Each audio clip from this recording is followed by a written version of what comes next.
अभाना के अंदर बैठे थे हम लोग, सब स्वयंभू पढ़ रहे थे। आचार्य से उठे, कमंडल लेके चल दिए। तो हम लोगों ने समझा कि शायद शौच जा रहे होंगे, जल्दी शौच जा रहे होंगे, तो इसलिए चलो, हम लोग अपनी भक्ति कर रहे थे, आ जाएंगे लौट के। एक लड़का साथ हो, कोई साथ नहीं। अब वो आचार्य से कहते, वो लड़का कहते, महाराज जी अब कहाँ जा रहे हो? महाराज जी शौच का स्थान तो ये निकल गया। शौच का स्थान निकल गया, 2, 2.5, 3। अब वो बच्चा रो पड़ा कि कोई भी नहीं है और मैं अकेला हूं, महाराज जी रुकने का नाम नहीं ले रहे। 10-12 साल का बच्चा होगा। अब वो रो पड़ा, बोलो महाराज जी आप कहाँ जा रहे, पहले ये बताओ। कुछ नहीं बोले। पर उधर से एक साइकिल वाला आ रहा था, उससे उस बच्चे ने कहा महाराज जी रुक नहीं रहे। अब वो कहता है, वो बच्चे देखो, अकल देखो उस बच्चे की, यदि मैं लौट के जाऊं तो आचार्य से अकेले पड़ जाएंगे, और नहीं लौट के जाऊं तो पता बाबा जी कहाँ जा रहे हैं। उसने देखो उसकी अकल देखो, उसने कहा महाराज जी को अकेले तो नहीं छोड़ूंगा, अकेले तो नहीं छोड़ूंगा। वो पीछे लग गया, साइकिल वाले से कह दिया तुम गांव में कह देना महाराज जी पता नहीं कहाँ जा रहे हैं, वो रुक नहीं रहे हैं। गांव में हल्ला हुआ, हम लोग जल्दी दुपट्टा मोटा समेटा भागो। 5 किलोमीटर आचार्य निकल गए, तब हम लोग यहां से चले। तो ये स्थिति बन जाती है जब अनियत विहार हो जाता है, लेकिन उसका मजा एक अलग होता है।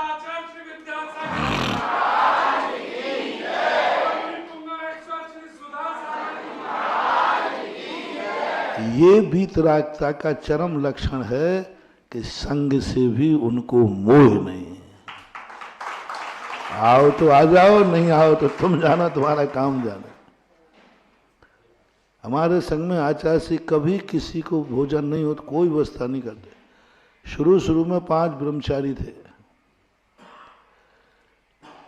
पहले ही चतुर्मास हुआ वहां मुक्तागिरी में, हमारी दीक्षा के बाद पहला चतुर्मास। रास्ते में महाराज लोगों को तुम पड़गान कर लेते हो, ब्रह्मचारियों को तो कई बार पूछते ही नहीं। महाराज का पड़गान हो गया, हम लोग आज, और 5 ब्रह्मचारी कमरे मंदिर में बैठे, कोई लेने नहीं आया, कोई लेने नहीं आया। अब 12 बजे जब आचार्य से लघु शंका को निकले तो ब्रह्मचारी मंदिर के दरवाजे बैठे थे। बोले क्यों ब्रह्मचारी यहाँ क्यों बैठे? बोले अभी कोई आहार को बुलाने नहीं आया। देखना हम भी साथ में थे, मतलब ब्रह्मचारी नहीं, हम चुल्लक थे। तो आचार्य श्री ने ये नहीं कहा हम लोगों से कि इन ब्रह्मचारियों को भिजवा दो कहीं, नहीं। श्रावक खड़े, उनसे नहीं कहा ब्रह्मचारियों को ले जाओ। क्या कहते हैं? ब्रह्मचारी जी 12 बज गए, आधी टाइम तो निकल गई, उपवास ही ले लो।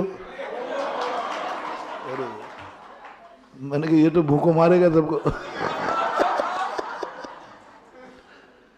मतलब इतना सा भी नहीं कि किसी से कहते हैं ब्रह्मचारियों को, भले कहते अब 12 तो बजेगी, अब 1:30 बज जाएगा, उपवास ही ले लो, पुण्य लग जाएगा। और कह के आचार्य से लघु संज्ञा चले गए। यानी उनकी निरीह वृत्ति की जो चर्या हमने देखी शुरू से, और वो निरीह वृत्ति ही सबसे बड़ी साधक की साधना होना चाहिए।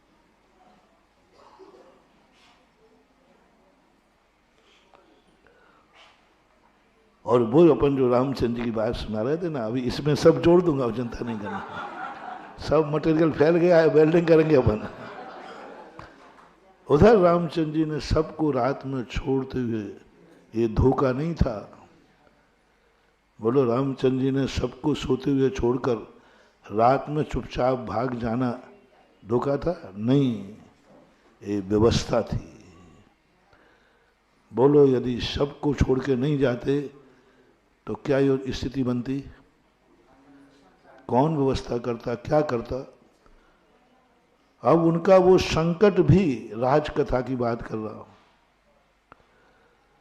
इसलिए रामचंद्र जी ने वहां कहा राजा की कथा नहीं करना और मेरी प्रशंसा नहीं करना और राजा की निंदा नहीं करना।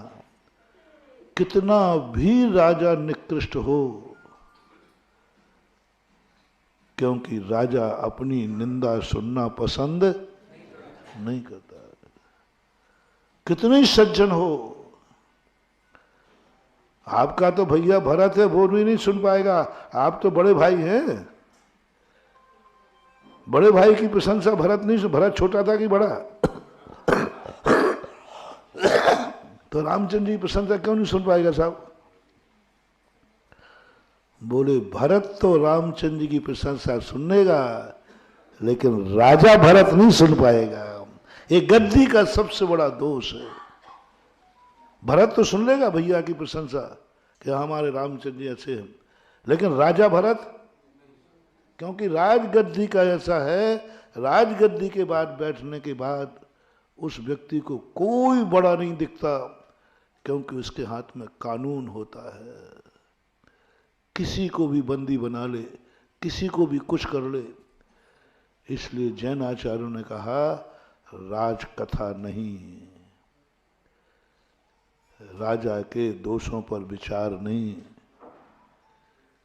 विरुद्ध नहीं चलना।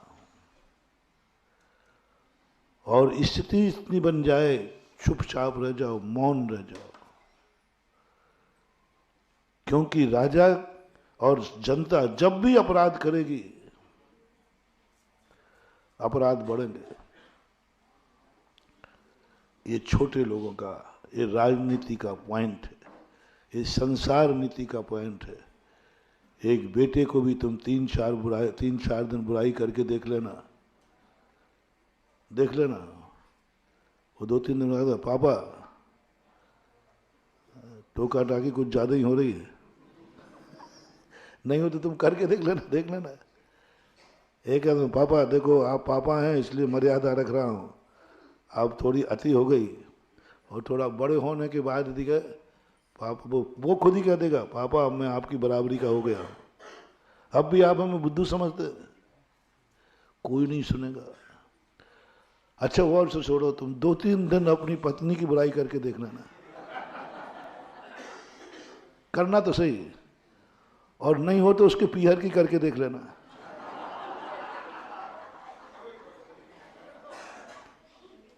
तुमने पीहर की बुराई देखो, तुम्हारी यहां कलाई खोल रहा हूं, तुम इतने बुद्धू हो। पुरुष सब जगह, इसी जगह पुरुष की निंदा है। पुरुष अपने माँ बाप की बुराई, अपने भाई की बुराई महिला से सुन ले गए, सुनते ही। माँ बाप की बुराई करे, तेरी माँ की, तुम्हारी माँ की बुराई यदि तेरी पत्नी करे ना, तो आप चुपचाप रहते हो। हाँ है, अब थोड़ी हमारी मम्मी है, बूढ़ी हो गई है, ऐसा कह के टाल दोगे। तुम इसकी मम्मी की बुराई करके देख लो, इसके भैया की बुराई करके देख लो, और तुम्हारे भाई की 100 बार बुराई करती है, लेकिन तुम इसके भाई की बुराई करके देखो, तुम करके देखना ही कर दो। हाँ, पर उस दिन का उपवास मेरे से ले लेना। पीहर की बुराई सुन ही नहीं सकती है। इसलिए कभी भी कैसी भी पत्नी हो बुराई नहीं करना,